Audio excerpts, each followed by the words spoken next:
discuss about Homo luzonensis and Callao Cave, which means rethinking early humans in the Philippines. Yes. So, I'm Mercy. I'm Kate! I'm Jack. I'm Jethro. Yes. So our topic mostly focuses on one of the most important archaeological discoveries in the Philippines. So, the identification of Homo luzonensis is a newly recognized human species discovered in Callao Cave, Yes. Cagayan. So, this discovery matters because kanang it challenges the long-held assumption about early humans in the Philippines. Like, kung bitaw, for a very long time, kay ang historians and archaeologists, kay they believe that the only ang only bitaw nga gapuyod diri is ang mga Homo sapiens which Yes. reached the archipelago. But ang Callao Cave kay mura siya og nagtell bitaw siya og more complex nga story, which means ang one nga evolving into multiple human species kay nag-early seafaring and adaptation to island life. So in this podcast, we will discuss the following. First is explain the archaeological background of the Callao Cave. Ang ikaduha kay ang mag-discuss ta sa discovery of the Homo luzonensis. Number 3 is ato ang i-explore ang mga gi-debate sa mga surrounding ang mga archaeologists and classifications. And lastly is analyze and i-analyze nato ang application ani nga study sa Philippine history and public archaeology. So now let's begin the topic nga very hot. So guys, who was here first? The Callao Cave and the early human history. So These topics matter because ato manggod kita as a historian kinamanggod tay mga long-held assumption about di ba giteach ato sa eskwelahan is ang pinakauna kay mga Homo sapiens or mga tabon men. So, ma-shaken atong mind because this discovery was not just only bitaw nga discovery ra ni chunchong, pero kini nga discovery is mas older man gud siya sa atong nahibalaan nga pinakauna nga tawo dili. So, kani siya discovery isn't just so lang bitaw kay for decades and sa textbooks kay kani gid kay nagsuggest jud siya og kanang early humans arrived relatively late here sa Philippines. However, ang kanipod nga mga discoveries kay from Callao Cave kay it suggests nga mo na siya ang kanang much earlier gid bitaw og mas kanang complex nga human presence. And what makes this issue important, guys, that it connects magod sa Philippine prehistory to global discussions on maganing human evolution and dispersal. And then actually interesting ni siya kay ang kani magud na topic kay dili lang ni siya about sa Callao Cave bitaw sa isa ka cave. Yes. Ang Callao Cave basically magud siya kaning nag-question sa atong ba old idea kung kanus-a nakaabot ang mga early humans dinhi sa Pilipinas. And kabalo mo kay kanipod nga discoveries bitaw kay kanang it forces historians and archaeologists to revisit migration during sa our models in the Southeast Asia. And then just to clarify early on po no kay kanina ko ang discussion is not about directly ancestry but about understanding both broader human diversity and adaptation. yes, correct John. So magsugod yun ta sa lugar itself kay when we say ang Callao Cave magud kay located siya sa sulod sa Sierra Madre, which means dito sa Peña Blancas, Cagayan, Northern Luzon. So importante siya nga tong i-emphasize because kay dili ni siya kanang basta-basta bitaw nga cave lang. Yeah. Kaingon ta nga cave ra lang ano ba. Part ni siya sa usa ka dako nga limestone or ilang gitawag nga cart system nga naay captain nga 300 ka cave. And then kabalo mo nga according sa mga archaeologists kay ang kanimong good nga environment which is the Northern Luzon kay kanang ideal gid bitaw siya for preservation, meaning if kung naay bones, naay tools, naay teeth, kay kana bitaw ma-preserve yun ani. And then kon magud pod mas taas pod ang chance bitaw nga dili siya ma-exploit or ma-disturb. Then, sakto, kay, mao bitaw nga daghan kayo ganing mga important nga discovery sa cave kay, according to Mihares, kay, ang Kalong Cave kay, dugay na ni siya i-consider nga potential kon bitaw kaning archaeological site, pero dili lang ganing, late lang siya na kon ba, fully explore kay, kon ba, we're talking ba kaning archaeology, so gasto siya Yes, na. Mga una-una punta nga, daghan man kay mga lugar nga pwede i-study diri sa Philippines, but ang kulang yun doon kay financial or funding bitaw kay kung mag-study ka here sa Philippines of archaeology, kay ang imong ma-study kay ma-left bitaw nga unstudied because kay wala kay kwarta or wala kay support gikan sa government. And Pero then, sa maybe, kuan pod, no?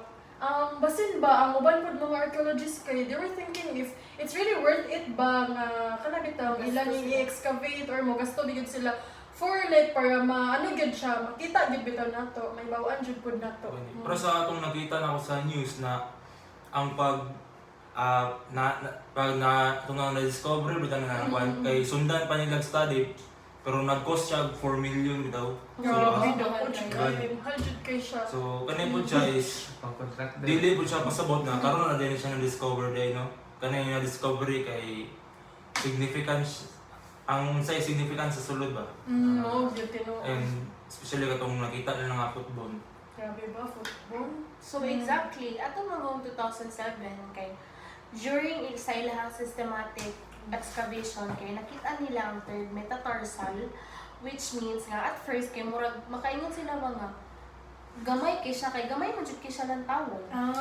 Then, very kwan pod, no? Kanang, dili na gyud mosulod ba? Kanang, interesting na gyud kay siya kay, according man good sa mga archaeological practice, kay, bisan gamay nga bone, kay, og, naalam gyud bitaw siya, kanang sakto lang gyud bitaw siya nga layer, kay, grabe na gyud kadako ang iyahang implication ani.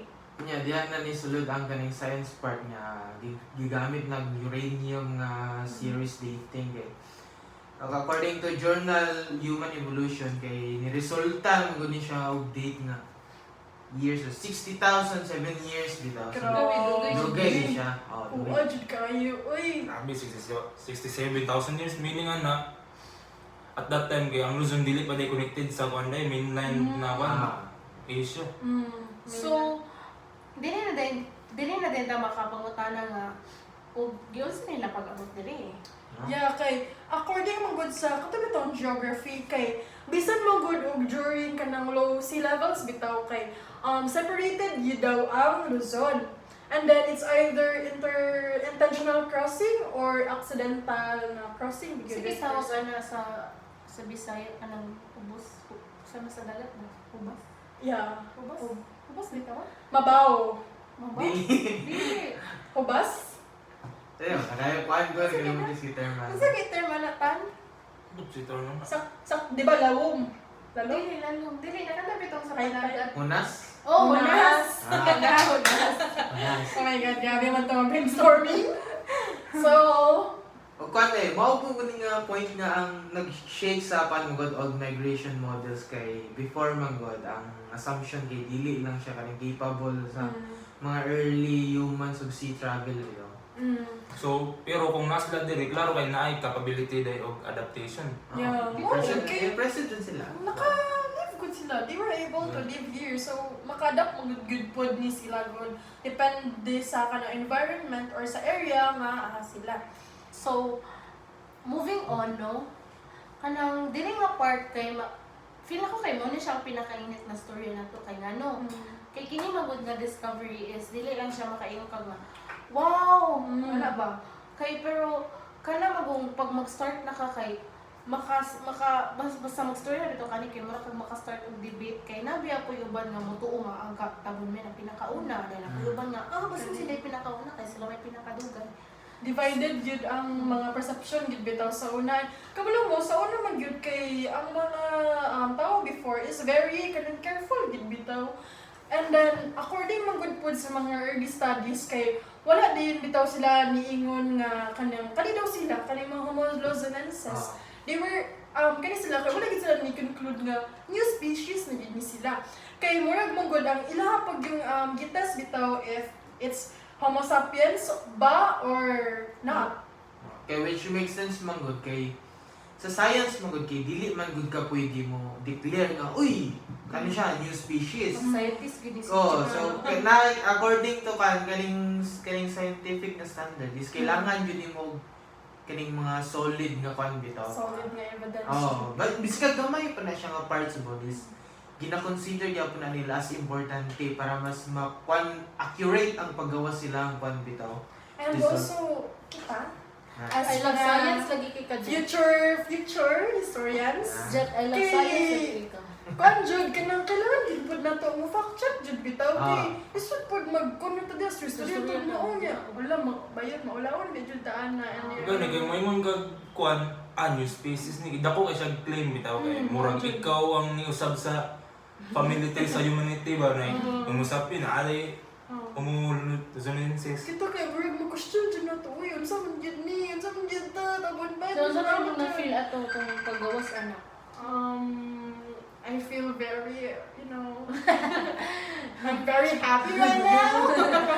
So, moving on, katumangong 2011 to 2015 kay ang mga butang bitaw kay nag-change kay di ba ilang nakitaan lang kay football. Naka-discover po sila og teeth. So, teeth. Naka-discover sila teeth. So, mura bitaw nadungagan ila ang kuan na. Okay. Kasi pumulo sila yung sistem. Bago gid na yan. Tas kung may titapod ka ang ulo, no? Kang ska. Taguro sa yung lubot na Then, okay, so kato po according to the chart bitaw kay kato mga remains daw kay lahi-lahi daw na siya og combination sa features kay ang uban daw kay murag ang isa kay murag very ancient while on the other hand modern. Very siya modern. Nasa yung modern og ancient na traits. Yeah. Kaya na ugay kay kaya naka-trigger man gud siya sa idea nga basin dili kay Homo sapiens bitaw din. Kaya according sa Nature article, ang morphology bones ba no? Kay dili gyud sakto i-fit sa existing Okay. one. As an archaeologist, kay kanang nakabasa ko ba kay kanang magong if magka-discover sila bone kay ilang mo nang i-compare comparative analysis bitaw lagi lang i-3D Gani. comparative analysis like for example ikaw bago ka habo na gitan then ayaw mo sapiens so i-compare na nila if pareha ba mong trait pareha ba mong naong anak If parehag trait dili na siya bago wala na siya new discovery kay pareha raman Abi ko ganang related nga kuan. Sa example, pariyata, then siya lahi. So, makonclude ang taong nga siya is new species. Ah, okay. Kuan man, wala pa ko'y parehang trait. Mo na nakakonclude sa Right na, ilang. anya. Mo na nakakonclude sa ilang kuan ka ng new So, species. some scholars would ningon nga gamay ra daw kayo ang pan sample size. So, meaning, kanang pila ra kayo ang bone. So, niya mo declare rin og new species. Mo, yun, tinuod. Pero feel ako kay giagin mo na ilang process. Kaya akong gingon ganiha, ilang gikuan. So, maybe some would think bitaw nga, uy, di mo man ni siya. Kasi sa ila kay kulang pa na ba sa kagamay. Ito, para sa kuha kay kulang Kung na nga pa siya. ng Guru Skull, makita nyo ng difference. Yeah, tinuod. So, ang kana imong gikuan kay valid concern pud na. Kaya according sa mga critics manggod kay basin normal rin siya nga variation yan ang mga archaeologists lang bitaw nga nag-ingon nga bago ni kay gikapin na sila. So, mo ni siya. Ito sila po? Oh my Kasi God. may resulta ra pud ni siya og sa kuan bitaw island dwarfism. Island dwarfism. So, kabalo mo, kaning island dwarfism is very new sa tong pandungog no kay ulo, ano ba eh? Sa gitong dwarfism tan? Ang gamay ba? 4 feet, katang 4 feet. So, ang kaning island dwarfism, kaya ang meaning ani kay, kaya bitaw, kung isolated ang population, sa island, kay lahi ilahang physical traits over time, then, di ba na-mention ba, ano mo itong, sa mo report Sa doon? mga report ka ng Neanderthals o sa itong isa, Devarsals?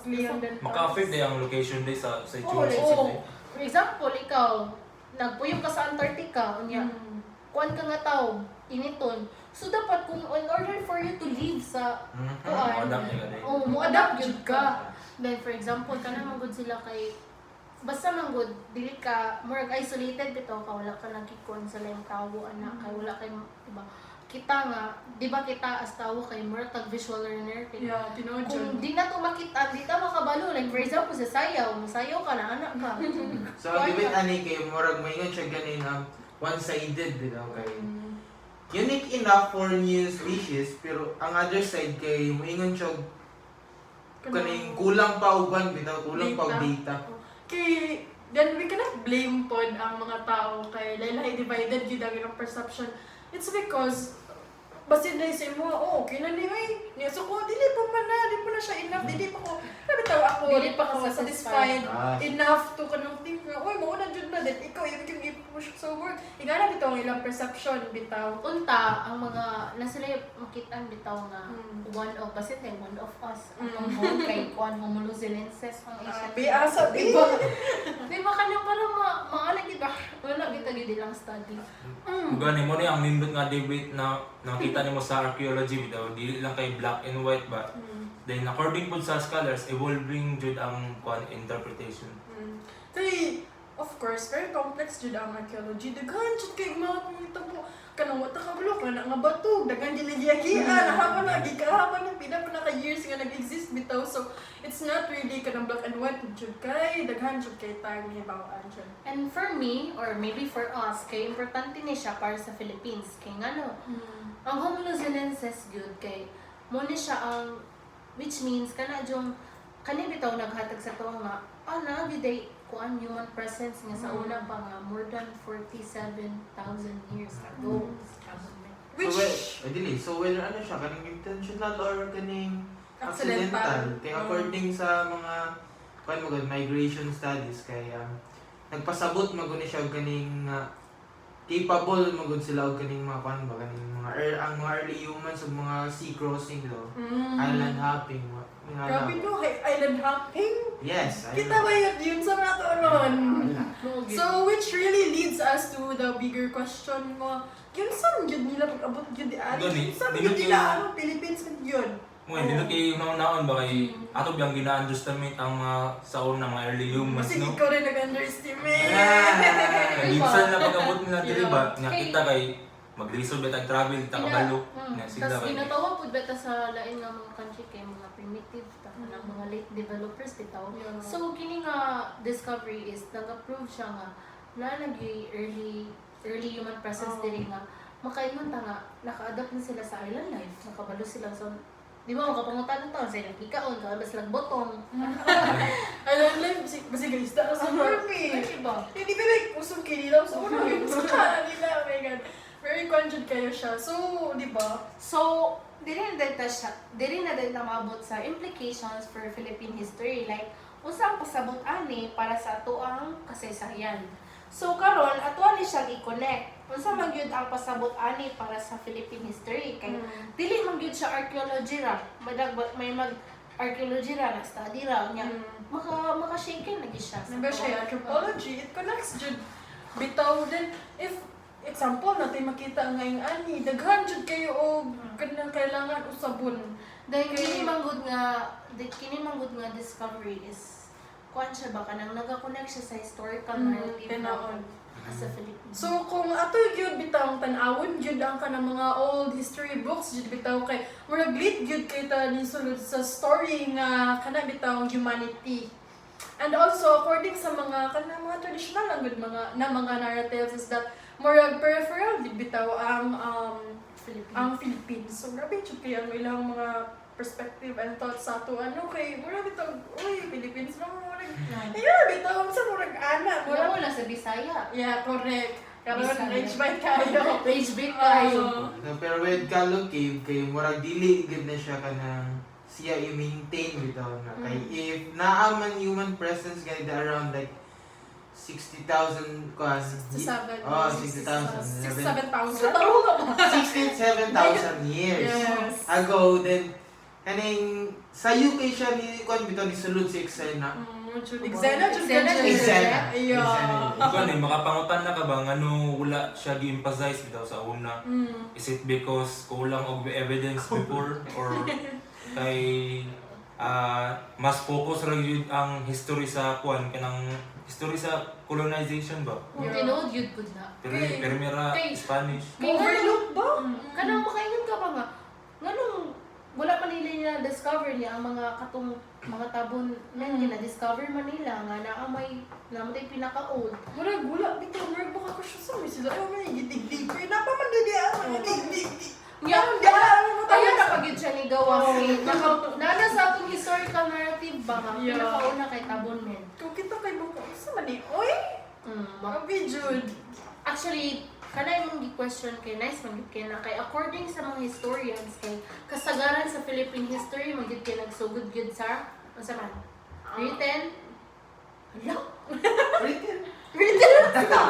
Written records. Ano ba? Kung hindi ka Pero- ma-watch.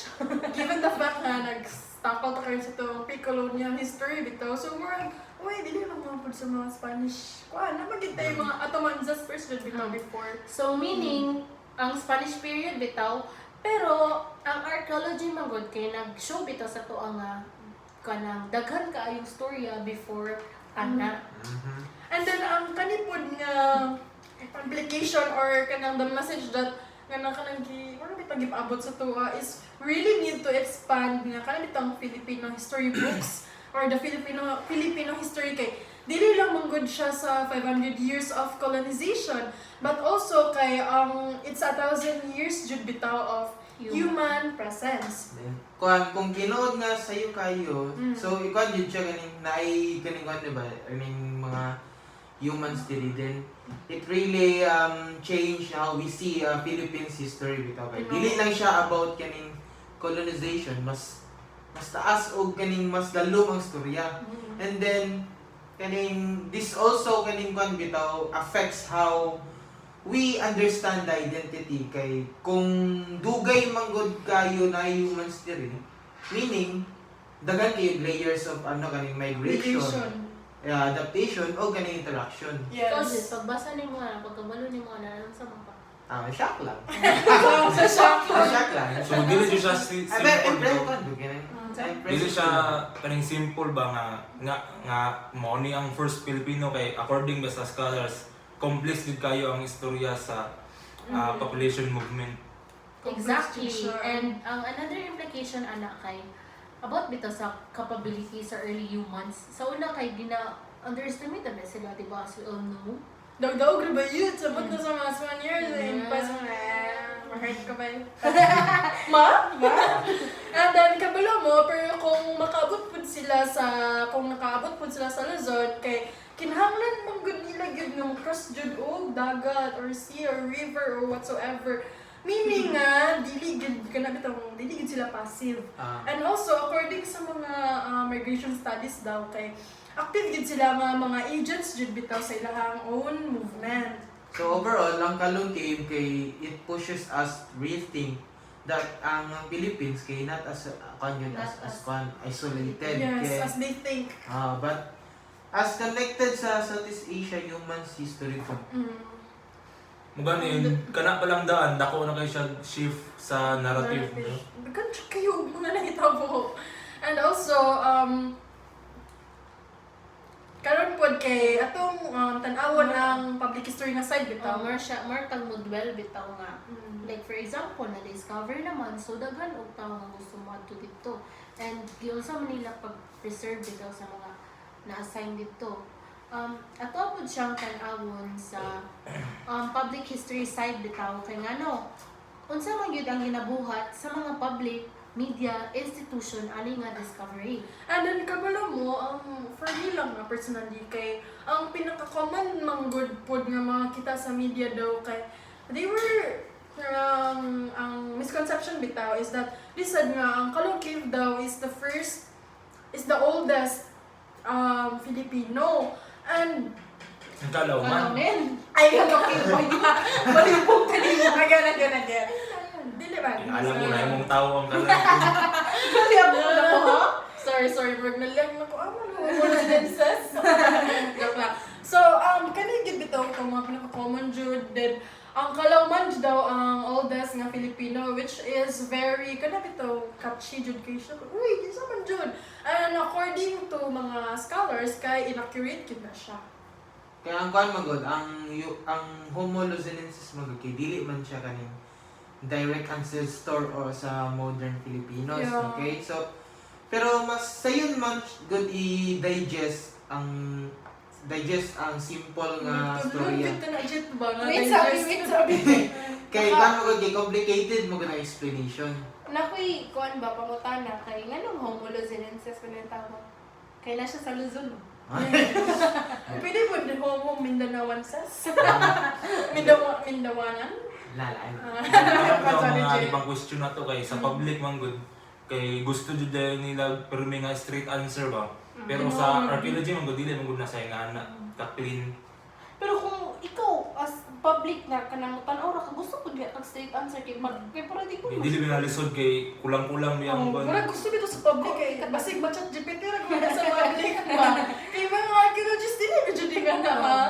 And this is where ang dili na dahil musulod ang mga public history students like us nga kanang according sa public history principles kay atong role kay ato ang explain bitaw ang complex usa ka complex ang mga details without oversimplifying. Like for example, ikaw magstorya ka nya mangutana daghan kisay pangutana dapat kung unsay mong knowledge nga ibaw ano ra pud mo ingon dinhi Lain po, duwagan. bito lain po ako, ingon ko, nag-curate ko dili, mo na tayo question, unsa natin, mo ingon nga, i-chat GPT na lang ikaw na lang search ang nabi, lain po kayo. So, and also, kabalo mo ang another issue po kay tourism, kay ang Calao Cave, man gud kay, kanang tourist spot na dyan na noon siya, nindot kay siya kay, and also dapat kay, we really need to kanang raise jud bitaw og awareness.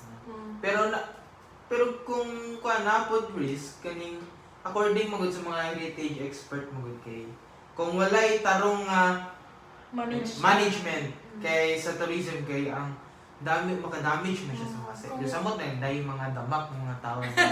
Grabe mga damak, Kay once manggod na ma-disturb na ang layers sa cave manggod, di na biya na mo ma-restore na kuan dili na siya Di ka makapangitag na imo. hindi na siya mo kuan. Asa ang tendency magud po daw na if wala mo jud kay bitay ka ng tarong bitaw nga mapahibalo kay ma-exploit jud ang kay madaot jud siya te. Kailangan yun ta ma-preserve jud ta. Muna, dapat, if naka dito kay magbutang yun kag mga signages, bitaw Yes. na touch, one lang, for your eyes only lang, Awareness oh.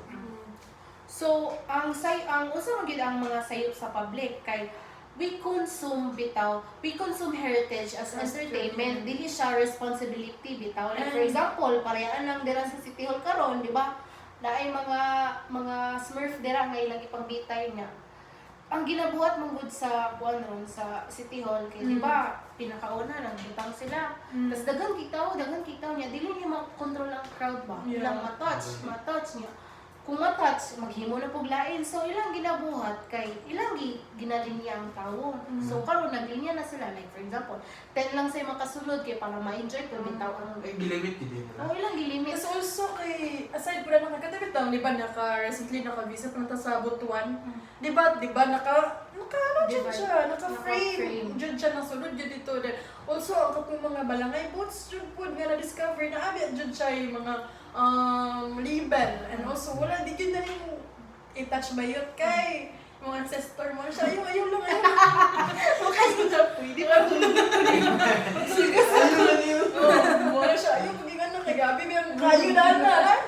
Then, and also, ang media pod kay sometimes gina-prioritize mo sa media bitaw ang mga clicks jud, mga Mga rage bait na yeah, storya. over good ang accuracy jud. Yes, then kuan ko which is dangerous kay makahimo siya ganing misinformation. Yes. And misleading kayo Gani. siya. Yes. Kay kailangan yun na to better education, ito better policies o better communication between archaeologists o public.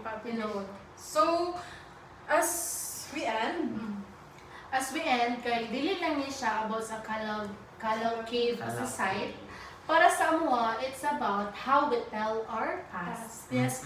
And also, ang mga Homo luzonensis jud bitaw kay kaya kita gid lang siya nga history is not fixed. And also, ang mga scholars kay nag-ingon gyud nga mag-usab-usab gyud ang when new evidence comes in. So, And diba? as kaning public nga historian. Dako kayo ni nga pan magod kaning reminder sa nga naatay responsibility ba. Yes, tinuod jud. Sa pag-interpret o pag-share sa past so, Kay kung sayop manggod ang istorya nga maabot sa public manggod, sayop pud ang understanding sa tuang identity. Tabay. And then, kanang nagpasabot siya nga ang Calao Cave kay nag-remind bitaw siya sa tuang Philippine history kay dili lang shallow. Like, dili lang siya shallow by Lady Gaga, but lalo kayo siya. and also, ang mas nindot with Anna is that nagan pa bitaw gyud kayo tagula na himbalan. So, when Which we makes were- pod kaning archaeology exciting. Yeah. Gani mo ba na yung nagpa-famous sa Philippines, especially sa archaeology, kung nga-discover ni. So, Di ba katang while we were discussing about this, nagan jud kayo kanang bag-o jud nga mga knowledge jud bitaw. and it makes heritage protection even more important. Kay so dili na ta mag-end. Salamat sa pagtan-aw sa moang. Salamat sa pagtan-aw og sa pagpaminaw. Which nakaingon nga media representation often simplify Calao men as the oldest Filipinos, which can be misleading. So, archaeologists must balance accessibility with accuracy when communicating discoveries. Ang Calao Caves is also heritage tourism site according to the National Museum Philippines. Conservation and education are essential to its protection. Yes, tinuod jud. So, ang Calao shape Calao Cave. Calao Cave